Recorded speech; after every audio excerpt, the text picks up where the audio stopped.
Let me ask you something that many people hesitate to admit. Have you ever felt a deep emptiness inside, even when you weren't physically alone? You could be sitting in a room full of people, hearing voices and laughter all around you, but somehow, none of it touches you. It feels like you're on the outside looking in, invisible in plain sight. Or maybe it's late at night.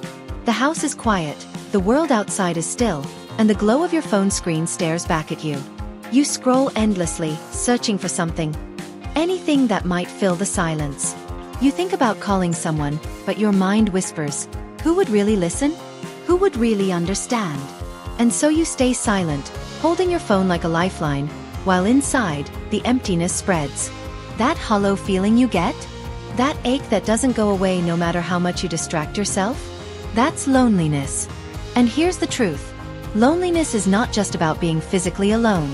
It's not as simple as the number of people in the room or how many names are saved in your contact list.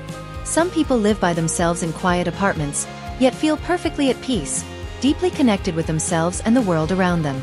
Meanwhile, others are surrounded every day by coworkers, classmates, family members, or even friends, and still feel painfully unseen, unheard, untouched. Loneliness is not the absence of people. It's the absence of connection. It's the silent gap between the relationships we wish we had and the ones we actually experience. It's when conversations feel shallow, when laughter feels forced, when you're with people but you don't feel with them. It's when you long for someone to understand you. Not just your words, but your silences, your fears, your unspoken truths, and yet you feel that no one can. Loneliness is like standing in the middle of a crowded street, watching the world move around you, but feeling as though you're trapped behind a glass wall. Everyone else seems to belong, while you remain on the other side, unseen. And that's what makes loneliness so heavy. It's not just about being apart from others. It's about being apart from meaning, from closeness, from the warmth of genuine connection. Now, here's something many people don't realize. Loneliness is not just emotional. It's not just feeling sad or feeling left out. Loneliness is psychological, biological, and even physical. Researchers have discovered that when loneliness becomes chronic, it doesn't just stay in your head. It changes your brain and your body. In fact, psychologists have found that chronic loneliness activates the very same regions of the brain that respond to physical pain. That's why loneliness doesn't just feel like a mood. It feels like a wound, a deep, aching soreness inside you. It's not your imagination. It's your brain interpreting disconnection as danger. Think about it.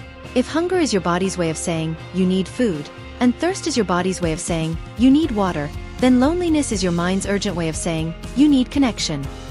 It's not weakness. It's a survival signal. For our ancestors, isolation from the group could mean danger, even death. That's why our brains evolved to treat loneliness as seriously as physical injury. It's not just uncomfortable. It's the mind's alarm bell reminding you that something essential is missing. But here's the part we often overlook, and this is important. Loneliness is not proof that something is wrong with you. Feeling lonely doesn't mean you're broken, unworthy, or incapable of relationships. It simply means you're human. Loneliness is not a flaw. It's a feature of being alive. Every single person, no matter how strong, how confident, or how outwardly successful they seem, has faced moments where the silence felt unbearable, where the laughter around them sounded distant, where they wondered if anyone truly saw them. Even the people you assume have it all. The ones with vibrant social lives, loving families, or thousands of followers online, often admit behind closed doors that they feel profoundly alone. The truth is, loneliness doesn't discriminate. It doesn't care about your status, your appearance, your achievements, or the number of names in your contact list. You can be surrounded by people and still feel isolated. You can be admired by many and still feel unseen by those who matter most. And this is what makes loneliness so deeply human. It reminds us that connection is not about quantity, it's about quality. It's not about how many people are near you, but how deeply you feel bonded to them. Loneliness is the gap between presence and closeness, between being in a room with others and feeling that someone truly understands your inner world. And yet, we rarely talk about it. Loneliness often hides in silence, tucked away behind polite smiles and casual, "I'm fine" replies. In our modern world, it has quietly grown into one of the biggest struggles of our time. We live in an age where technology promised us constant connection. Social media feeds overflowing with updates, video calls bridging distances, instant messages lighting up our phones at all hours. On the surface, we are more connected than any generation before us. And yet, beneath all of that, psychologists are noticing something alarming. Loneliness levels are not decreasing, they're climbing higher than ever. Why? Because digital connection is not the same as emotional connection. A heart emoji is not the same as someone truly listening to you. A comment under your photo is not the same as someone sitting beside you when you're hurting. Scrolling endlessly through pictures of smiling faces and carefully curated lives doesn't soothe the emptiness inside. In fact, for many, it makes the ache sharper. You see what looks like happiness in others, and the gap between their world and yours feels wider. Social media can give the illusion of closeness while quietly deepening the distance. But here's the good news, and it's something psychology makes very clear. Loneliness is not a life sentence. It's not something you're doomed to carry forever. In fact, psychology gives us tools, real practical strategies, to not only cope with loneliness but to transform it into something meaningful. Because loneliness, as painful as it feels, is also a signal. And signals are meant to guide us. Loneliness can be a teacher. It can highlight the kind of relationships we truly crave, the kind that are built on authenticity, trust, and presence, not just convenience or digital likes. It can push us to re-evaluate the connections we already have, asking whether they nourish us or simply fill space. It can inspire us to seek depth instead of breadth, choosing fewer but more genuine bonds. And perhaps most surprisingly, loneliness can also teach us about ourselves. It can become an invitation to turn inward, to explore the parts of us that we often avoid when we're distracted by noise and busyness. It can guide us towards self-connection, the kind of inner relationship that makes us stronger, calmer, and more fulfilled. Because the truth is, the more at home you feel within yourself, the less desperate you become for shallow connections outside of you. And when you do build relationships, they're stronger and richer, because they come from a place of wholeness rather than need. So in this video, we're going to explore this in detail. We'll look at what loneliness really is, how it affects the brain, why it hurts so much, and, most importantly, how you can cope with it using psychology-backed strategies. From small daily habits to powerful mindset shifts, you'll discover ways not only to ease the pain of loneliness but also to grow from it. Because the truth is, loneliness doesn't have to last forever. And it doesn't have to define you. With the right tools, you can turn loneliness into strength, into growth, and into deeper human connection.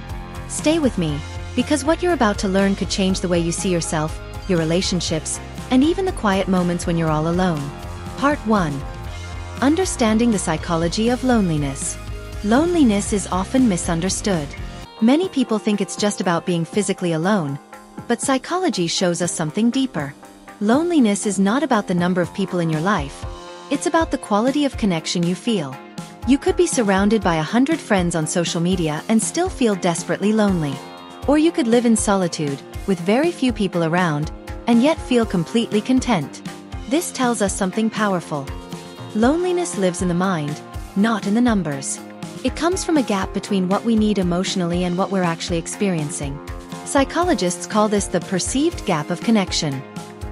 When the relationships we have don't match the closeness, understanding, or intimacy we crave, our brain sends us a signal. A painful one, that something is missing. Research shows that loneliness activates the same regions of the brain that respond to physical pain. That's why loneliness can feel heavy, draining, and even physically uncomfortable. It isn't just in your head. It's a biological warning system, like hunger or thirst, telling you to seek connection. Part 2. Why loneliness hurts the brain and body. Science has revealed that chronic loneliness doesn't just make you feel sad. It changes how your body works. When you feel lonely for long periods, your stress hormone, cortisol, increases. This makes your body stay on alert mode all the time. You might notice it as trouble sleeping, feeling restless, or even getting sick more often. One study from the University of Chicago found that loneliness can weaken your immune system. Another study revealed that it can raise blood pressure and increase the risk of heart problems. In fact, some researchers say that long-term loneliness is as harmful as smoking 15 cigarettes a day. But here's the key point. Loneliness doesn't mean you are broken. It simply means your mind is craving connection.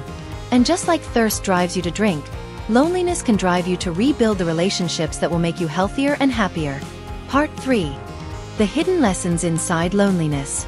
As painful as it is, loneliness can be a teacher. It shows you what you truly value in human connection. For example, You may realize that casual small talk doesn't satisfy you. You crave deeper conversations. Or maybe you notice that being around certain people actually makes you feel lonelier, reminding you that true connection isn't about quantity but quality. Some of the world's greatest thinkers, artists, and philosophers have spoken about the value of loneliness, or rather, solitude. They used their alone time to reflect, to create, and to grow. Psychology confirms this.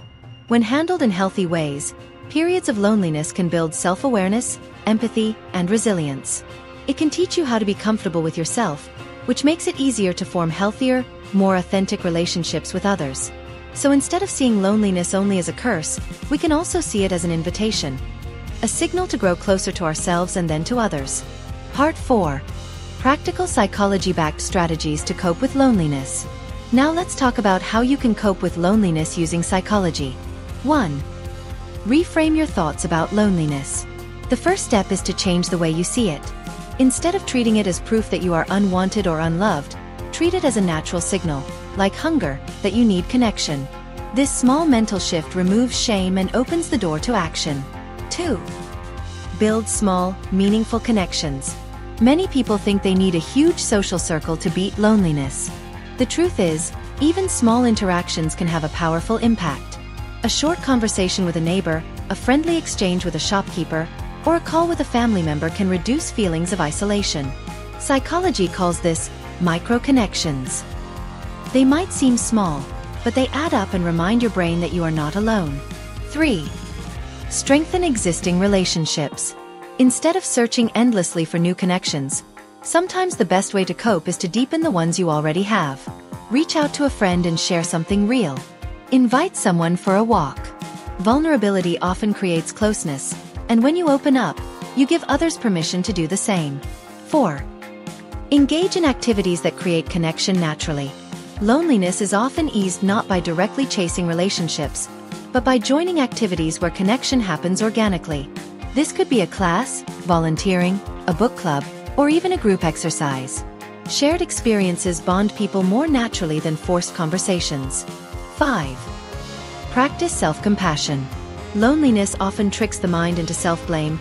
No one cares about me, or something must be wrong with me. But psychology shows that self-compassion, treating yourself with kindness instead of judgment, can ease the pain of loneliness. Talk to yourself the way you would comfort a friend. Remind yourself, I am going through something human. This feeling will pass. 6. Use solitude as growth time. If you can learn to be comfortable with yourself in solitude, loneliness loses its grip. Use alone time to read, journal, learn, or create. Train your mind to see solitude not as emptiness, but as space for self-discovery. The stronger your relationship with yourself, the easier it becomes to build healthy relationships with others. Part 5. Transforming loneliness into strength. Psychology teaches us that loneliness is not permanent. It's fluid, it changes. And how you respond to it determines whether it weakens you or strengthens you. If you ignore it, it can grow heavier. But if you listen to it and use it as guidance, it can transform your life. Loneliness can teach you empathy. Because once you've felt it, you understand how others feel when they're alone. It can teach you resilience, because sitting with yourself builds inner strength. And it can teach you gratitude, because when you finally connect with someone meaningfully, you appreciate it more deeply than ever. Conclusion. So if you're struggling with loneliness right now, remember this. You are not broken, and you are not truly alone in your experience. Millions of people feel exactly what you're feeling, and psychology offers you tools to cope, grow, and heal. Start small. Reframe the way you see loneliness. Build tiny connections. Nurture the relationships you already have. Practice kindness with yourself. And when solitude comes, use it as a chance to discover your own strength. Because loneliness isn't a life sentence. With the right mindset and actions, it can become a bridge to self-growth, to deeper relationships, and to a stronger, more connected version of you. And maybe, just maybe, the next time you feel that heavy silence, you'll remember. It's not the end of the story. It's just the beginning of a new chapter.